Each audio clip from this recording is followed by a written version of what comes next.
चलिए, अस्सलाम वालेकुम वरहमतुल्लाहि वबरकातुहू। जी बच्चों, हम लोग सियासी साइंस के बारे में मालूमात हासिल कर रहे थे। जमात दो का जो पहला लेसन था, तकरीबन 4 पीरियड से ज़ायद हमें लगा इस सबक को समझने में। मुख्तलिफ पीपीटी के ज़रिए हमने इस सबक को समझाने की मैंने कोशिश की और उम्मीद करता हूँ कि आप लोग इसको अच्छी तरह समझ गए होंगे। और कल मैंने आपको एक्टिविटी दी थी, मैंने आपको कल एक्टिविटी दी थी गूगल फॉर्म के ज़रिए। उसमें कुछ इमेजेस भी दिया था ताकि मैं इसके ज़रिए जान सकूं कि आप इमेज देखकर उस तस्वीर का नाम जानते हैं या नहीं जानते। मैंने जानबूझकर थोड़ा सा कंफ्यूजन वाली चीज़ें डाला था उसके अंदर, तो अल्हम्दुलिल्लाह बहुत सारे बच्चों ने जवाब मुकम्मल दिए हैं। ठीक है, तो मैंने तस्वीर के ज़रिए भी थोड़ा उसके अंदर इंटरेस्ट पैदा करने की कोशिश की कि थोड़ा सा तस्वीर रहेंगी तो आपकी दिलजोई हो जाएगी। ठीक है, मेरे पास बहुत सारे रिस्पॉन्सेस आए हैं, मैं देख लूँगा उसको। और भी कुछ बच्चों ने जो है वो, मैंने एक सवाल उसमें डाला था कि भारत के पहले सदर जमहूरिया और दस्तूर साज कमेटी के सदर थे, उनका नाम तस्वीर दिया हुआ था, उनका नाम आपको पहचानना था। तो उनके नाम में ऑप्शन मैंने दिया था पंडित जवाहरलाल नेहरू, वल्लभ भाई पटेल, डॉक्टर बाबा साहब अम्बेडकर और डॉक्टर राजेंद्र प्रसाद। तो बाज़ बच्चों ने जो है वो पंडित जवाहरलाल नेहरू पे टिक मार्क किया। हालांकि पंडित जवाहरलाल नेहरू की तस्वीर तो आपको सबको पता है, लेकिन बाद बच्चों ने जो है ना उसको टच किया। हालांकि हम लोगों को पता होना चाहिए तस्वीर देख के। डॉक्टर बाबा साहब अम्बेडकर की तस्वीर भी आप अच्छी तरह जानते हैं, जगह जगह उनके मुजस्समे नस्ब है। तो बच्चों, जरूरी है कि जो किताब के सवाल के जवाब है वही आपके असाइनमेंट में पूछे जाए। ठीक है,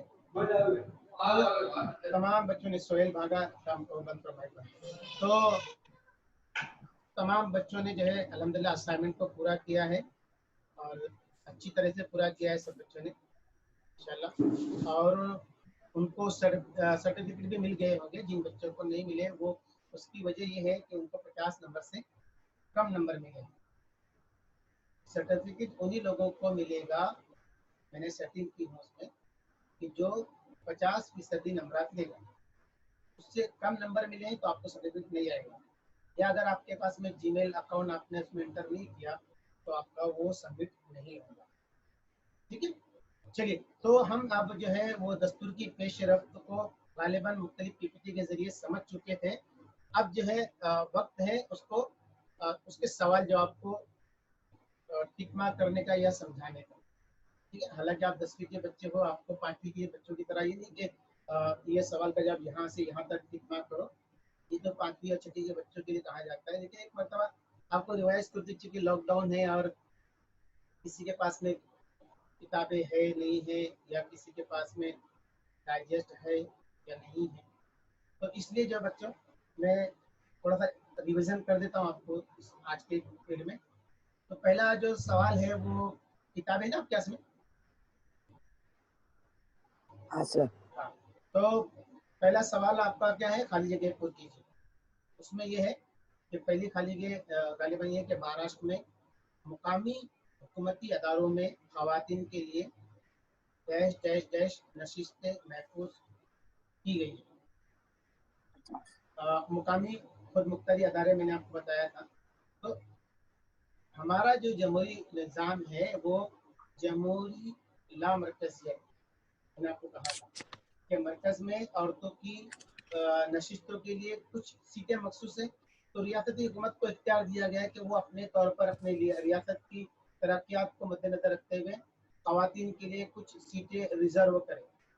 तो महाराष्ट्र के अलावा दीगर ऐसी रियासतें हैं जहाँ पर 50% सीट जो है नशिस्तें महफूज की गई है खवातीन के लिए। तो इसको थोड़ा वाज़ेह और मैं कर दूं कि महाराष्ट्र की हुकूमत ने औरतों के लिए 50% सीट रिजर्व की है। मतलब अगर 100 जगह वैकेंसी है तो वहां पर 50% औरतें नियुक्त होंगी, चुनी जाएंगी, और 50% मर्द चुने जाएंगे। मतलब ये मर्द और औरतों में समानता लाने की कोशिश की जा रही है, औरतों को भी उनके हक दिलाए। तो पहली खाली जगह में आएगा 50%। ठीक है, अगर टिक मार्क करना है तो हल्के से टिक मार्क कर लो, फिर हम लोग आगे बढ़े। फिर दूसरा सवाल है कि किस कानून के जरिए खवातीन को अपनी आज़ादी बरकरार रखने और जाती तरक्की के लिए साजगार माहौल फराहम किया गया है। अब इसमें ऑप्शन से ही समझ में आ जाएगा, ऑप्शन से ही समझ में आ जाएगा कि क्या है। पहला है हक़ मालूमात RTI। तो RTI तो सबके लिए, सिर्फ औरतों के लिए नहीं है, तो ये एक ऑप्शन यहाँ कट हो गया। उसके बाद फिर एक ऑप्शन है तहफ़्फ़ुज़ ग़िज़ा कानून। ग़िज़ा का तो ताल्लुक सबसे है, इंसान है, जानवर है, चरिंदे हैं, परिंदे हैं, बच्चे हैं, बूढ़े हैं। तो ये ऑप्शन भी फिर कुछ समझने नहीं आ रहा। उसके बाद एक ऑप्शन है इनमें से कोई नहीं, ऐसा तो हो नहीं सकता कोई। अब एक ऑप्शन बचता है जहेज मुखालिफ कानून। तो यहाँ पर चूंकि खवातीन को अपनी आज़ादी बरकरार रखने के लिए और जाती तरक्की के लिए जहेज मुखालिफ कानून, ठीक है, तो इसको टिक मार कर दीजिए। बच्चों में ये इसलिए बता रहा हूँ कि कुछ चीजें हम ऑप्शन को देखकर भी टिक मार्क कर सकते हैं। जरूरी है कि हमारे हाथ में गाइड होगा या किताब को देखेंगे कि क्या जुमला था उसका। कुछ चीजें ऐसी होती है ऑप्शन में देखकर कि यार ये क्लिक हो रही है, ये हाँ ये लग है ना। चलिए, उसके बाद तीसरा है जमहूरियत की रूह, जमहूरियत की जान, यानी डैश। उसमें है बालिग राय दहेगी, यानी जो 18 साल से जायद उम्र के लोग हैं वो वोटिंग करें। हुकूमत की लामरकजियत, ये है। महफूज नशिस्तों की पॉलिसी, ये है। ये अदालत की फैसला। इसमें भी देखो आप, अगर आप देखेंगे तो उसमें आपको आंसर को तो भी पता चलेगा कि क्या है। बोलिए, जमहूरियत की रूह यानी बालिग राय दही। हाँ, ये मतलब आपका टिक मार्क किया वो बोल रहे हैं, या आपको लग रहा है हाँ ऑप्शन में कि हाँ ये होना चाहिए, सही है। हाँ ठीक है, बालिग राय दहेगी। कितनी उम्र है, उम्र कितनी, वोट देने के लिए उम्र कितनी है? 18 साल। 18 साल। पहले ये 21 साल थी, उसको घटाकर 18 साल किया गया। उसके बाद फिर खाली जगह पूरी मुकम्मल हो जाती है। उसके बाद मंदरजा झैल बयाना सही या गलत, ठीक है, उसको बताना है। उसमें एक सवाल है, भारतीय जमहूरियत को दुनिया की सबसे बड़ी जमहूरियत तस्लीम किया गया है। मैंने इसको ऑप्शन में दिया था, मैंने इसको ऑप्शन में दिया था, लेकिन इसको सवाल तब्दील किया था कि किस मुल्क की जमहूरियत को दुनिया की सबसे बड़ी जमहूरी हुकूमत तस्लीम किया गया। तो बाद बच्चों ने उसमें अमेरिका लिखा था, बाद में फ्रांस लिखा था, बाद बच्चों ने जो है चीन लिखा था कि भाई चीन बहुत बड़ा मुल्क है, आबादी वाला मुल्क है, तो यही हो सकता है। जवाब क्या है इसका? हिंदुस्तान की जमहूरियत को सबसे बड़ी जमहूरियत तस्लीम किया गया। ये जुमला सही है, लेकिन माइक बंद कर दो।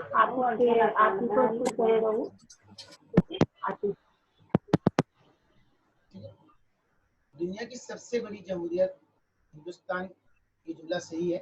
क्यों सही है, अब इसकी वजह भी लिखना है आपको। जुमला सही है तो उस पर नंबर मिलते हैं, और क्यों सही है उस पर भी एक नंबर मिलते हैं। 2 नंबर पर ये सवाल पूछा जाता है। तो 1 नंबर जो है वो जुमले को पहचानना होता है, ये जुमला सही है या गलत, 1 नंबर उस पर मिलेगा। और एक जुमला उसकी, ये जुमला सही है तो क्यों सही है, और गलत है तो क्यों गलत है, उस पर नंबर मिलेगा। तो ये जुमला तो सही है। क्यों जमहूरियत सबसे बड़ी जमहूरियत क्यों है? क्योंकि भारत के दस्तूर ने बालिग राय दहेगी को तस्लीम किया है। अब इसमें यह है कि इसकी वजह से क्या हो रहा है कि नौजवानों को बड़े पैमाने पर हुकूमत में शमूलियत का मौका मिल रहा है। पहले मैंने आपको कहा 21 साल थी, 21 साल से घटा के 18 साल कर दी गई।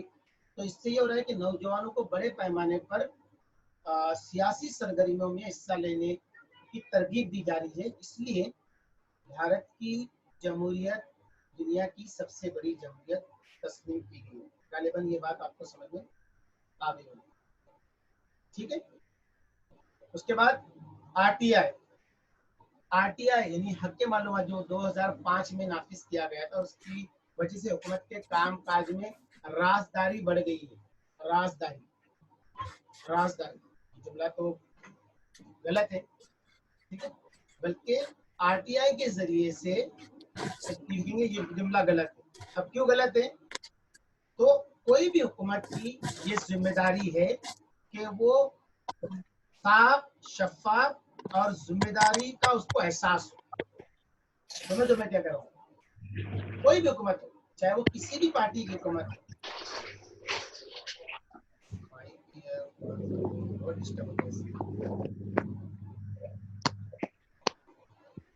माइक थोड़ा सा बंद कर दिया था आपने।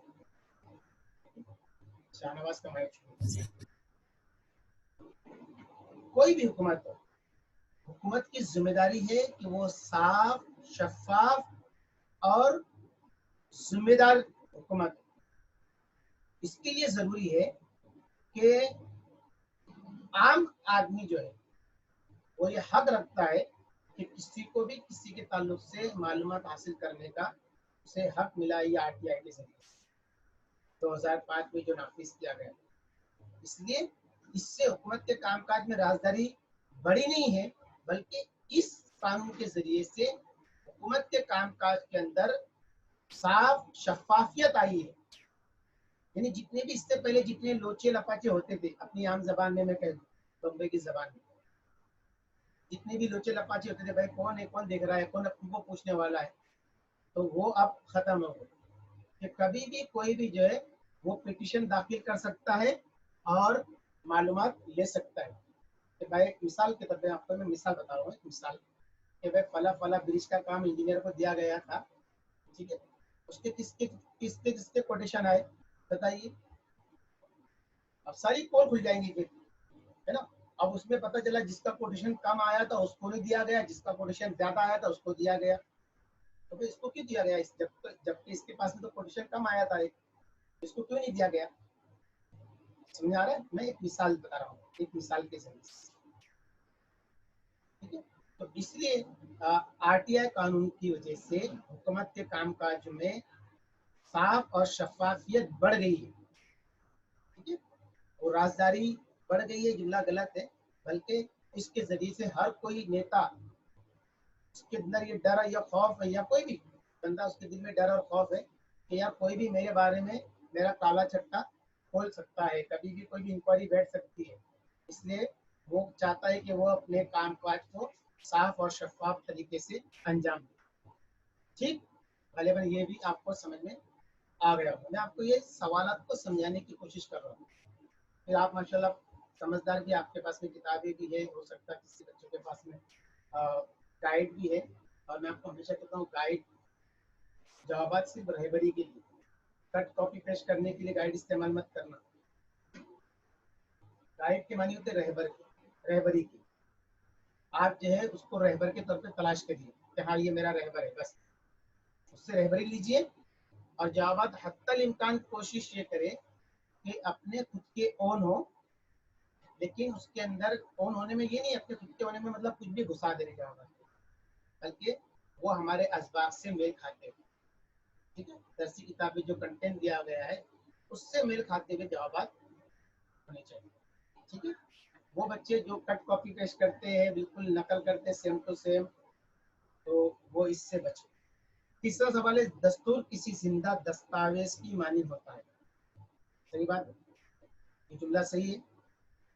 दस्तूर में ठहराव नहीं है बच्चों, दस्तूर में तरमीम की जा सकती है ना। दस्तूर जो है वो जिंदा दस्तावेज की तरह है। कि दस्तूर कोई ऐसा नहीं कि बस लिख दिया और बस पत्थर की लकीर हो गया, बस खत्म, अब इसमें कोई रद्द बदल नहीं, कोई चेंजेस नहीं। नहीं बच्चों, हमारा दस्तूर जो है ये फ्लेक्सिबल है, लचकीला है, मौका महल के एतबार से इसके अंदर तब्दीली की जा सकती है और की भी गई। आपने देखा ये हक मालूमात जो कानून है, ये 2002 में कुछ और कानून था, उसके अंदर और इम्प्लीमेंट करके और रद्द बदल करके और उसमें कुछ नई बातें बयान करके और उसमें अवाम को और ज्यादा हुकूक देकर ये नया कानून फिर नाफिज किया गया। और भी दूसरे कानून है, जैसा जिस वक्त कानून तरतीब दिया गया था उस वक्त इतनी मुल्क में और दुनिया के अंदर दहशत गर्दी नहीं थी। अब नया कानून आया मक्कों का, काडा, बराबर ना। तो ये सारे कानून जो है वो दस्तूर के मातहत है। लेकिन हमने कल ये भी पढ़ा था कि पार्लियामेंट को हक हासिल है दस्तूर में तरमीम करने का, लेकिन सुनो बच्चों गौर से, पार्लियामेंट दस्तूर के बुनियादी ढांचे को नुकसान नहीं पहुंचा सकती। बगैर दस्तूर के बुनियादी ढांचे को नुकसान किए बगैर दस्तूर में तरमीम करने का हक पार्लियामेंट को है। दस्तूर के जो हमारी जो फंडामेंटल राइट है उनको ना छेड़ते हुए, हमारी जो फंडामेंटल राइट्स है उनको ना छेड़ते हुए उसमें तरमीम किया सकती है, लेकिन उनको पूरी तरह उनके जो पिलर्स हैं उनको तोड़ा नहीं जा सकता। जो बुनियाद है दस्तूर की, जो बुनियाद है, जैसे मिसाल के तौर पर एक इमारत है उसके ये पिलर्स है, अगर कोई पिलर्स को अपने घर के रिनोवेशन के अंदर एक पिलर को, एक हाथ को तोड़ दे तो आपको पता है कि क्या असर होगा, पूरी बिल्डिंग ढह जाएगी, बराबर। तो जो दस्तूर के जो फंडामेंटल्स जो सुतून है, पिलर्स है, उसको हाथ ना लगाते हुए, उनको ना छेड़ते हुए, उसमें थोड़ी बहुत तरमीम करते हुए दस्तूर, ठीक है। तो ये दस्तूर जो है ये जिंदा दस्तावेज की मानी है, ठीक है। तो गालिबन ये जुमले सही और गलत जुमले ये भी आपकी समझ में आ गए होंगे, ठीक है। उसके बाद फिर नोट लिखिए, सवाल है अकलियतों से मुतालिक पेश करें। अकलियत, बच्चों पास मरतबा बच्चे अकलियत के मानी नहीं समझ पाते, जिसकी वजह से हम खुद अकलियत में शामिल हैं।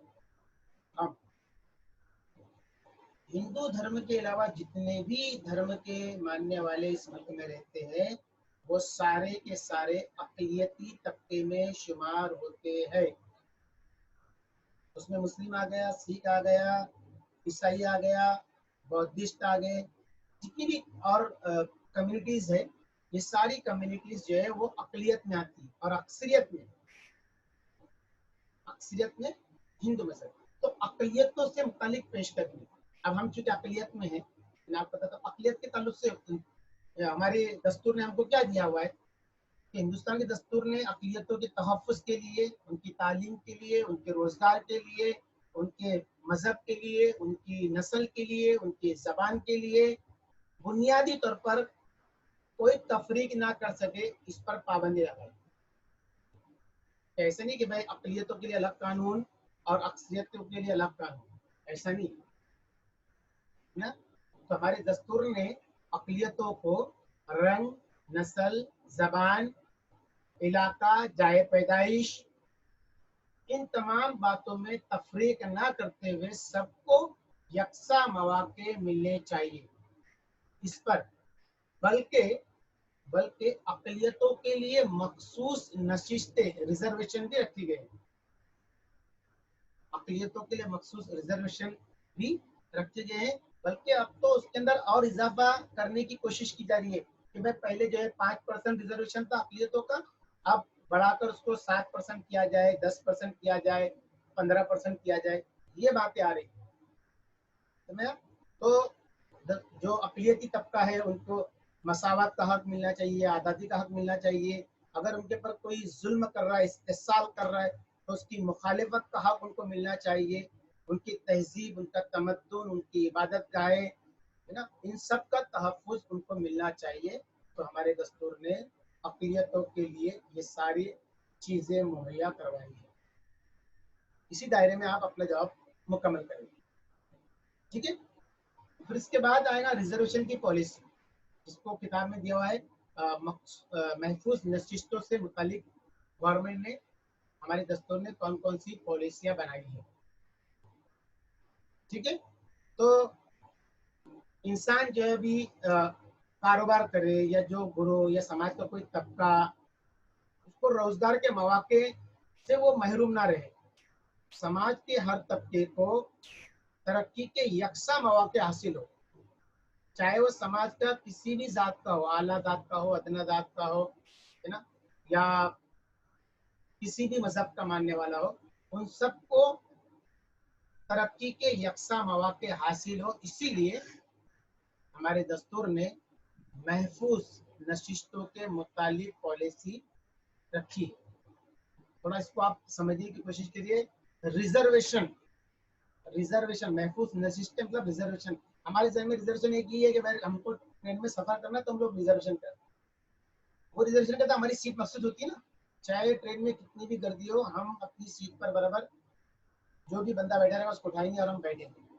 तो जिस तरह वो रिजर्वेशन हम लोग करते हैं सफर के दौरान, उसी तरह हुकूमत ने मुख्तलिफ जगहों पर, चाहे वो सरकारी नौकरियां हो या और कहीं पर भी, या इलेक्शन में हिस्सा लेने के लिए, खड़े होने के लिए उम्मीदवार, इन सब के लिए मखसूस नशिस्तों की पॉलिसी रखी है कि फला फला दर्जे फहरिस्त ज़ातों के लिए इतनी सीटें मखसूस हैं, औरतों के लिए इतनी सीटें मखसूस हैं, अक़लियतों के लिए इतनी फीसद सीटें मखसूस हैं। तो ये सारी पॉलिसियाँ इसलिए बनाई गई है ताकि समाज के हर तबके को तरक्की के यकसा मौके हासिल हो। ठीक है, तो बच्चों हमने ये रिवीजन करने की कोशिश की। आइंदा पीरियड में हम लोग और इसको वाज़ेह तौर पे कोशिश करेंगे। ठीक है, और